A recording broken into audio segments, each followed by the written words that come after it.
정민경 기자가 지적해준 부분하고 연결이 되는데요. 네. 왜 이렇게 JTBC 태블릿 PC에 집중을 하느냐. 이게 결국 변이제로 네, 손석희를 공격하는 거거든요. 박근혜가. 네. 박근혜가 변이제로 손석희를 공격하고 있는 게 현 상황이고. 뭔가 이렇게 칼 같은 변이제라는 사람이. 예. 네.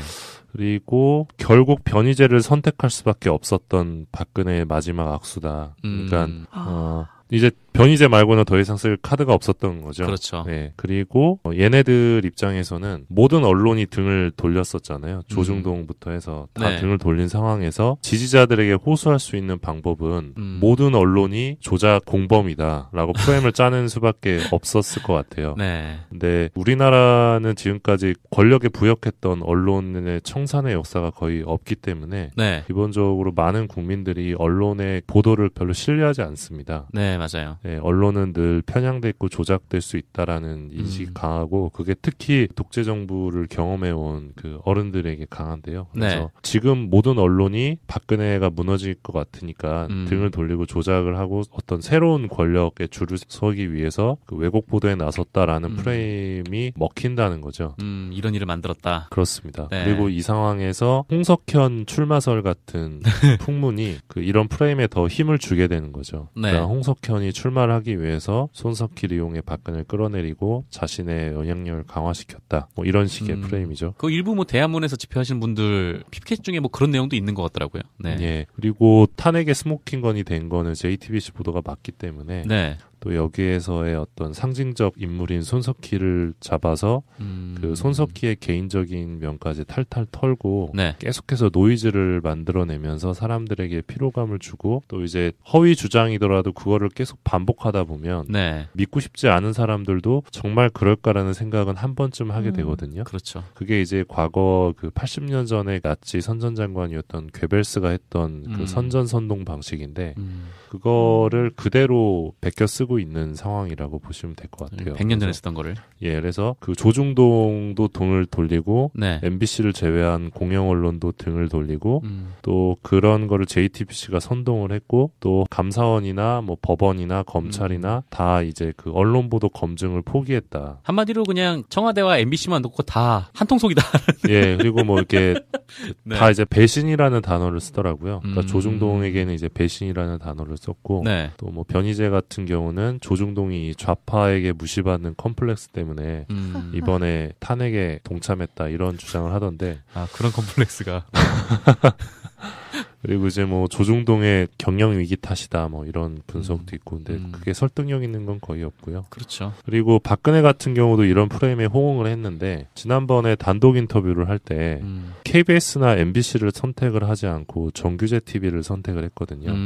그러니까 주류 언론은 다 믿지 않겠다라는 메시지였고 네. 주류 언론은 지금 다 편파적인 보도를 하고 있다.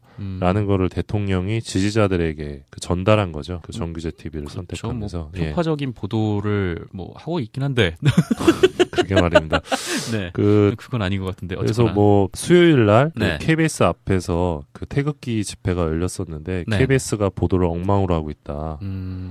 그러면서 뭐 KBS가요? 예, 그러면서 수신료를 주면 안 된다 이런 주장도 왠지 맞는 것 하시더라고요. 같아. 이건 뭔가 많은 사람의 공감대를 형성할 수도 있는. 그리고 오늘 목요일 같은 경우는 네. 태극기 집회가 MBC 앞에서 열렸는데 아, 맞아요. MBC에서 이제 MBC 힘내라. 네. MBC 잘하고 김세희 있다. 기자 화이팅. 네.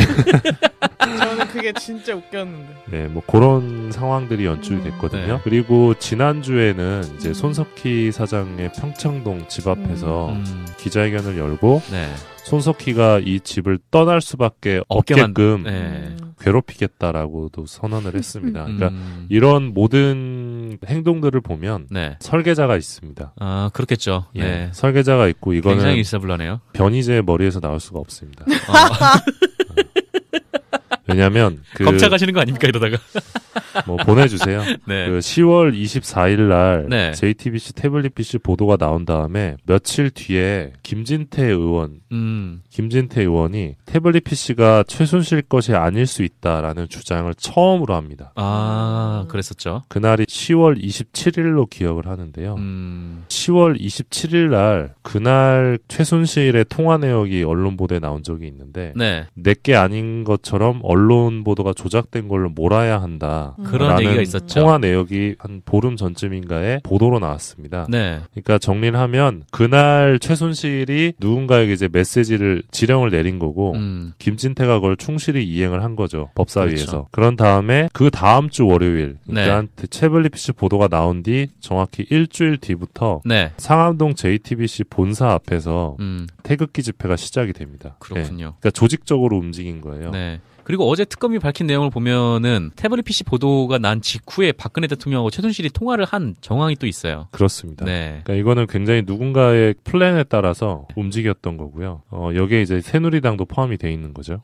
그리고 이제 국가정보원도 저는 포함이 되어 있을 거라고 생각을 하고요. 네. 어쨌든 10월 31일부터 11월 9일까지 JTBC 사고 앞에 집회 신고를 하고 조작됐다는 주장을 합니다. 근데 이게 파급력이 별로 없었어요. 그러다 보니까 JTBC 심수미 기자가 올해의 여기자상을 이제 수상을 하니까 네. 거기 행사장까지 쫓아가서 압력을 행사를 했고 그래요. 11월 10일에는 어버이연합이 이제 손석희 사장을 서울중앙지검에 형사고발을 합니다. 네. 근데 역시 별 효과가 없죠. 없었습니다. 그런 상황에서 1월 10일에 네. 박사모 엄마부대 자유총연맹 어버이연합이 이제 아까 정민경 기자가 말한 태블릿 PC 조작 진상규명위원회를 만들고 여기 이제 집행위원으로 태블릿 PC 전문가 변희재를 영입합니다. 태블릿 PC 전문가. 이 사람 태블릿 PC 전문가는 무슨 자격증을 따야 되나요? 태블릿 PC 전문가셨어요? 이게 처음 알았네. 네. 이게 최순실이 자신의 재판 과정에서 변희재를 증인으로 신청을 합니다. 태블릿 PC 전문가라고. 예, 태블릿 PC 전문가로 이제 변희재 증인 신청을 몇 년 전에 해가지고. 포털 전문가 아니었나?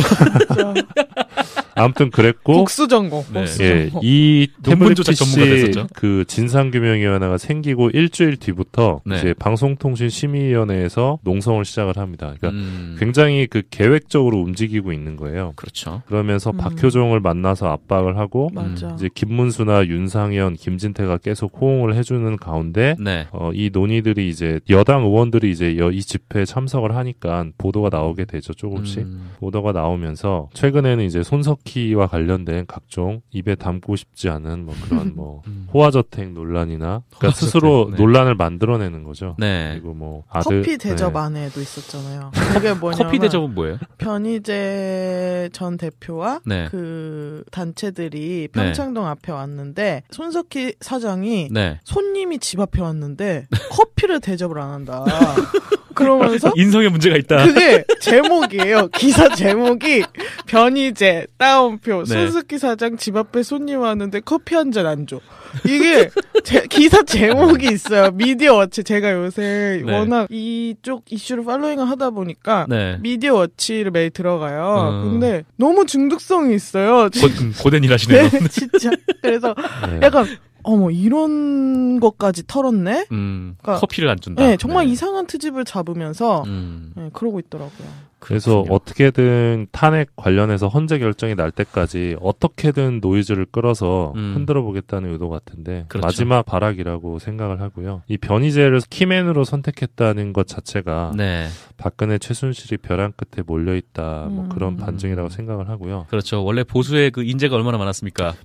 변희재 같은 경우는 네. 아시겠지만 더 이상 종합편성 채널에서도 부르질 않습니다. 맞아요. 네. 예, 그만큼 좀 위험한 인물인데 이분이 굉장히 화려해요. 이정희 전 의원을 주사파라고 했다가 1,500만 원 벌금형 네. 받았고요. 김미화 씨에게 친노종북이라고 했다가 800만 원 벌금형 받았고요. 벌써 2,300입니다. 네, 문성근 씨가 2013년 말에 네. 한 분이 박근혜 정부 비판하며 분신한 사건이 있는데 이 사건을 예. 문성근이 사전 기획하고 선동했다. 음. 이렇게 했다가 300만 원 벌금 그리고 2,600. 분신 사건이 친노 종북의 조직적 행동이라고 했다가 이제 유족들에게 위자료 600만 원. 3,200.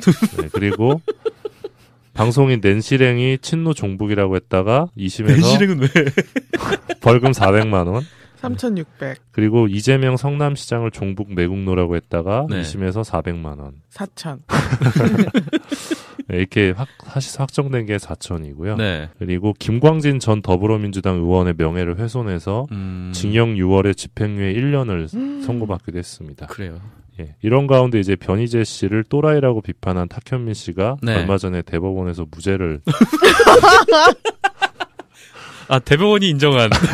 대법이 인정한. 이 말 좀 위험한데. 아 진짜. 그러니까 보면 취소할게요, 변희재님.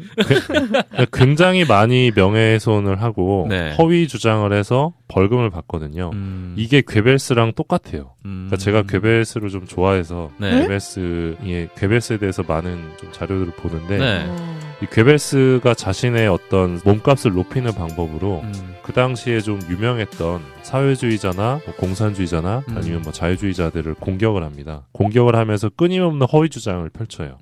그래서 그 당시에 독일에서 가장 많은 명예훼손 혐의를 받았던 사람이거든요. 괴벨스가. 아, 그래요. 예. 근데 그때는 이제 히틀러가 있으니까 괴벨스가 거기까지 올라갔는데 그냥 지금은... 이런 평시 상태에서는 그냥 구속되겠죠. 언젠가는. 네, 아무튼 변희재 씨 같은 경우는 사람들이 뭐 일부에서는 개그 캐릭터로도 받아들이는데 네. 사실 좀 도를 많이 넘어서서 그렇죠. 그리고 또 최근에 보도를 보면 좀 국정원의 손길이 좀 닿고 있다는 느낌을 받는 보도들도 있어서 네. 좀 수사가 필요할 것 같아요. 변희재 씨 같은 경우는. 그렇죠. 그 최근에 진행되고 있는 이 태극기 집회 같은 경우도 참여하는 인원의 전부는 아니겠지만 네. 그 핵심 수뇌부들 있잖아요. 네. 이 사람들에게는 돈이 오고 가고 있을 가능성도 높다. 그런 생각이 좀 들어요. 그러니까 왜냐하면 실제로 이제 돈이 오고 가고 있다는 보도도 있었고 네. 그 전 청와대 행정관하고 구구단체 뭐 관계자들하고 뭐 이렇게 문자 메시지 받았던 내용도 있고 어버이연합도 한번 예. 논란됐었고 그리고 정경련에서 이미 어버이연합에 돈을 지원했던 정황도 있죠. 네. 미디어 워치에도 지원했었죠. 예. 그리고 뭐 관광도 보내주고 그죠? 네. 그런 부분들이 계속 지속되고 있었을 가능성도 있고 다른 루트를 통해서 지원됐을 가능성이 높거든요. 뭐 하다못해 태극기 같은 경우도 돈이 있어야 태극기를 찍잖아요. 아, 그렇죠. 그리고 어르신들이 맞아. 경제적인 여유가 없으신 분들이 많은데 우리나라도 노후 빈곤율이 거의 세계 최고 수준인데 이분들이 뭐 지방에서 올라오고 식사도 하셔야 되고 하는데 필요하겠죠. 필요하겠죠. 예. 네. 그래서 이런 부분들은 사실 저도 기사에 썼지만 관제 데모로 이루어지고 있을 가능성이 매우 높은 상황이기 때문에 이후에 어떤 정부가 들어서든지 간에 네. 이 관제 데모 의혹을 받고 있는 집회들에 대해서는 철저한 좀 수사가 필요하지 않을까 그런 생각을 하고 이 있습니다. 촛불 집회를 가보면은 딱 나가면은 촛불을 팔잖아요. 상인분들이 촛불을 파시는데 하나에 1,000원 주고 이제 1,000원. 사는데 태극기 집회 쪽을 지났는데 태극기를 파는 데가 없어요. 그럼 저 태극기는 다 어디서 났을까? 그러니까요.